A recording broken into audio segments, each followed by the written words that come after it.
Hello बच्चों, नमस्कार। स्वागत है आपका अपने परिवार अंकित एजुकेशन अड्डा में।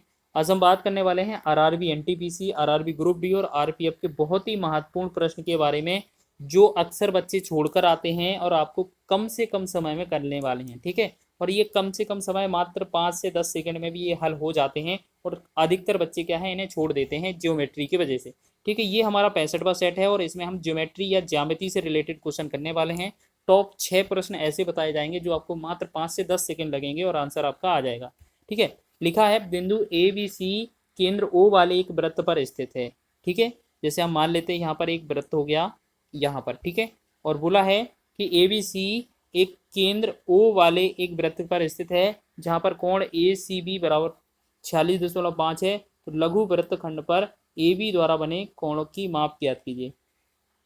अच्छा, ए बी पर बने ए ओ वी कोण की माप ज्ञात कीजिए। तो हम इसमें क्या करते हैं, जैसे यहाँ पर मिड पॉइंट हमने मान लिया ये है, तो यहाँ पर ये क्या है ओ, और यहाँ पर एक लाइन ड्रॉ करते हैं, एक तरफ ए मान लेते हैं, एक तरफ बी। ठीक है, यहाँ से इनको लाइन को मिलाया तो हमें ये क्या है, ये वाला कोण हमें निकालना है। ठीक है, हमें ये क्या है निकालना है।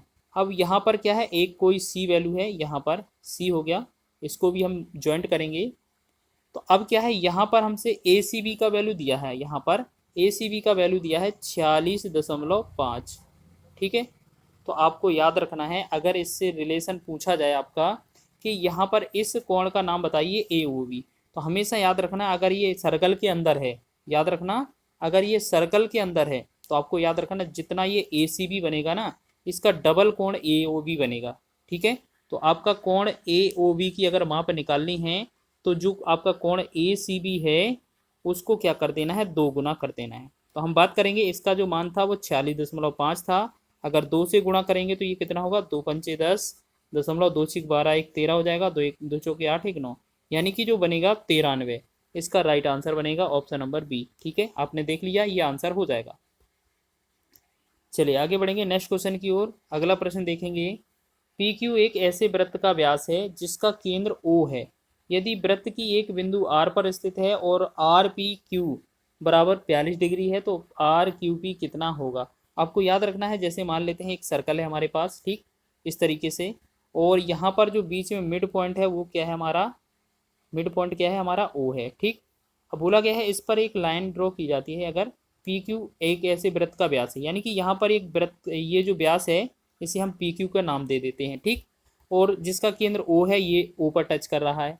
वृत्त के एक बिंदु पर स्थित आर है, कहीं यहाँ कहीं आर मान लेते हैं, तो ये हो गया आर। ठीक, अब बोला गया है इसको मिलाएंगे, अगर हम इनको मिलाएंगे, अगर इनको मिलाते हैं तो हमें ये एंगल मिल गए सारे। अब बोला गया है आर पी क्यू, ये वाला जो एंगल है वो कितना दिया है, 42 दिया है। और हमसे पूछा है आर क्यू पी, ये वाला हमसे पूछा है। तो आपको याद रखना है, अर्धवृत्त पर कोई भी कोण बनाया जाता है तो वो हमेशा 90 डिग्री होता है। तो यहाँ यानी कि हम जो ऊपर जो कोण देखेंगे वो 90 डिग्री है। और आपको पता है अगर कोई ट्रेंगल है, अगर उसमें 2 वैल्यू पता है आपको, तो तीसरा वैल्यू कैसे निकालते हैं, दोनों को जोड़कर 180 में से घटा देते हैं। तो सबसे पहले हम इन दोनों का टोटल निकालेंगे। तो यहाँ 90 प्लस में 42 कितना होगा, तो ये कितना हो जाएगा, 2 9 4 13, 132। ठीक है, अब हमसे पूछा क्या था, कौन R Q P, R Q P, तो हमें क्या करना है, 180 में से इसको घटा देना है 132 को। ठीक है, हम इसे घटाएंगे तो 10 में से 2 गया 8, और ये 14 4 18, यानी कि 48 जो बनेगा, ऑप्शन नंबर ए इसका राइट आंसर बन जाएगा। ठीक है, अब ये कैसे कह सकते हैं कि 180 में से घटाना होगा, तो आपको याद रखना है किसी भी ट्राइंगल का जो इंटीरियर एंगल होता है, मतलब अंदर की तरफ जो एंगल होते हैं कोण, उन सभी एंगल का जो योग होता है वो कितना होता है, 180 होता है। तो इस वजह से हमने ये इसमें से घटा दिया है, तो आपका आंसर हो जाएगा 48। चलिए आगे बढ़ेंगे नेक्स्ट क्वेश्चन की ओर। नेक्स्ट क्वेश्चन देखेंगे, पी, अच्छा ये तो हो गया ना तीसरा। चलिए, अच्छा ये क्या है, उसी से रिलेटेड थोड़ा क्वेश्चन है, देखेंगे। पी क्यू एक वृत्त का व्यास है, जैसे हमने अभी बनाया था, जिसका केंद्र ओ है। तो हम एक सर्कल बनाएंगे, अभी सर्कल बना लिया हमने। यहाँ पर एक इस तरीके से डायमीटर है, ये व्यास है, इसके बीच में जो केंद्र है वो हम ओ मान देते हैं, ओ नाम देते हैं। और यहाँ पर एक पी, इस तरफ एक क्यू। अब बोला गया है बीच में कहीं एक इस तरफ कोई आर स्थित है, आर लिखेंगे।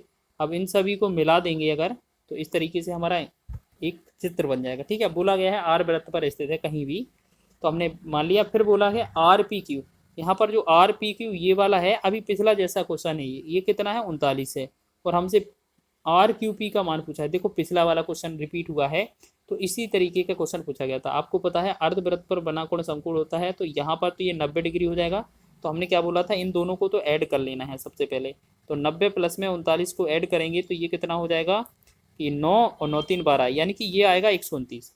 और हमसे पूछा है आर क्यू पी। अगर कोण आर क्यू पी का वैल्यू पूछा है तो हम क्या करेंगे, 180 में से इसे ही माइनस कर देंगे, तो 129 को माइनस करेंगे हम, तो ये आएगा 10 में से 9 गया 1, और 18 में से 8 में से 3 गया 5, और ये कट जाएगा, यानी कि 51 जो होगा इस क्वेश्चन का राइट आंसर हो जाएगा। तो बी ऑप्शन इसका राइट हो जाएगा। ठीक है, ये बहुत पूछे जाते हैं इस तरीके के क्वेश्चन, आपको नोट करके जाना है। आगे बात करेंगे, अगला क्वेश्चन देखेंगे। 28 सेंटीमीटर त्रिज्या वाले वृत्त के केंद्र पर 22 सेंटीमीटर लंबे चाप द्वारा आंतरिक कोण की माप या डिग्री ज्ञात कीजिए। तो इसको क्वेश्चन को करने के लिए बहुत ही आसान सी ट्रिक है। आपको क्या करना है, यहाँ पर जो वैल्यू दी है उनको लिख लेते हैं। एल बराबर पहले क्या है, रेडियस दिया है, आर बराबर जो दिया है वो कितना है 28 सेंटीमीटर। ठीक है, 28 सेंटीमीटर। फिर हमें एल का जो मान है वो कितना दिया है, चाप की लंबाई वो 22 सेंटीमीटर।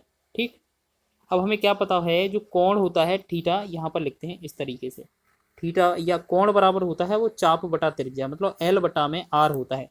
कोण बराबर होता है चाप बटा त्रिज्या, इसको लिखेंगे। तो एल का मान जो है वो कितना है 22 है, आर का मान है वो कितना है 28 है। ठीक, गुणा ये हो गया ना, चलिए इतना हो गया। अब हमें क्या करना है, इनको डिग्री में चेंज करने के लिए हम क्या करते हैं, पाई बटा 180 बटा पाई से गुणा करते हैं। ठीक है, 180 बटा पाई से गुणा करते हैं।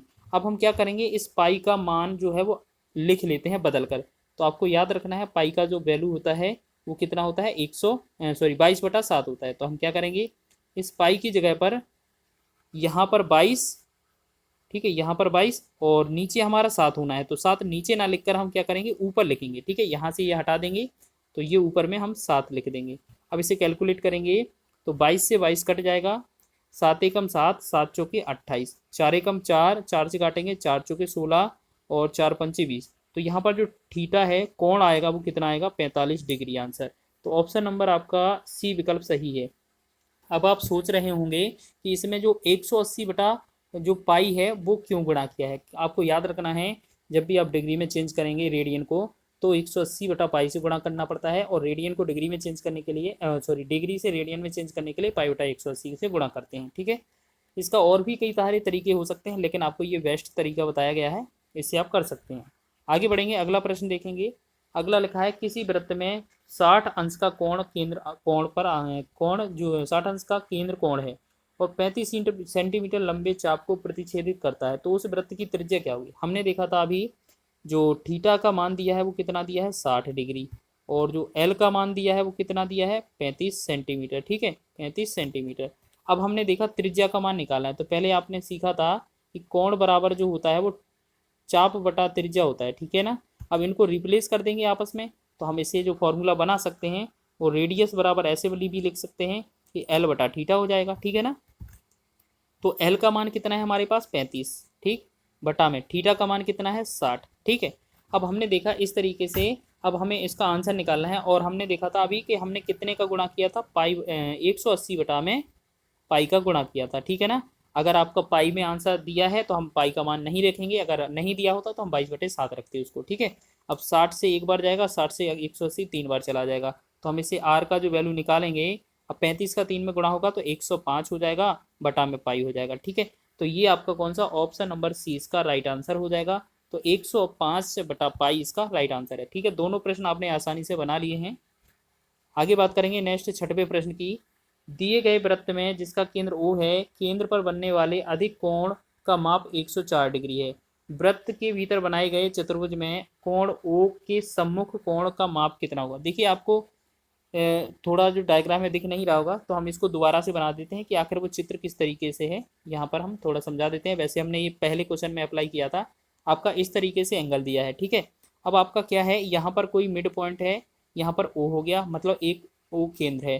फिर इस तरीके से यहाँ पर मिलाया गया है, एक तरीके से यहाँ पर और यहाँ पर और यहाँ पर। ठीक है, अब बोला है O का जो एंगल का नाम दिया है, इसका नाम दिया है कितना दिया है, ये 104 डिग्री। अब पूछा है ये वाला मान कितना होगा, ठीक है, इसका मान पूछा है। तो हमें सबसे पहले ये नहीं करना है क्या अब सामने वाले कोणों को 180 जोड़ो या 180 में से घटाओ 104 को तो आंसर आ जाएगा, गलत हो जाएगा। सबसे पहले हम इससे एक पीछे की ओर कोण बनाएंगे, ठीक है, वृत्त पर। तो आपको पता है ये अगर 104 है तो यहाँ पर जो कोण बनेगा वो कितना बनता है, आधा। तो आपने देखा 104 का, अगर 104 को हम आधा करेंगे, 2 से भाग कर देंगे, कितना होगा, ये होगा 52। यानी कि अब हमें पता चल गया ये 52 है। अब हम कर सकते हैं ये वाला 52 वाला कोण और ये वाला क्वेश्चन मार्क जो पूछा हुआ कोण है, दोनों 180 होते हैं टोटल योग में, ठीक है। तो हम क्या करेंगे, इसका अगर सम्मुख कोण पूछा है तो हम क्या करेंगे, 180 में से 52 को घटा देंगे, ठीक है। तो 52 को करेंगे कम, 10 में से 2 गया 8 और 18 में से ये 6 चला जाएगा तो कितना बचेगा, 12। तो 128 जो बनेगा ऑप्शन नंबर सी में इसका राइट आंसर बन जाएगा। ये एनटीपीसी में पूछा गया था। ये बहुत इस तरीके के जो इस वीडियो में जो क्वेश्चन बताए गए हैं, इस तरीके के क्वेश्चन बहुत पूछे जाते हैं आपके एग्जामों में और समय बहुत लगता है और बच्चे क्या है घबरा जाते हैं ज्योमेट्री को देखते ही, तो इस वजह से ये वाले क्वेश्चन भी छोड़कर आ जाते हैं। तो आपको ऐसा नहीं करना है, आपको बनाना है क्वेश्चन और बहुत ही कम समय के ये क्वेश्चन होते हैं। अगर ये क्वेश्चन की ट्रिक पसंद आई हो और ये वीडियो पसंद आया हो तो वीडियो को लाइक करें, शेयर करें, चैनल पर नए हो तो चैनल को सब्सक्राइब भी कर लें।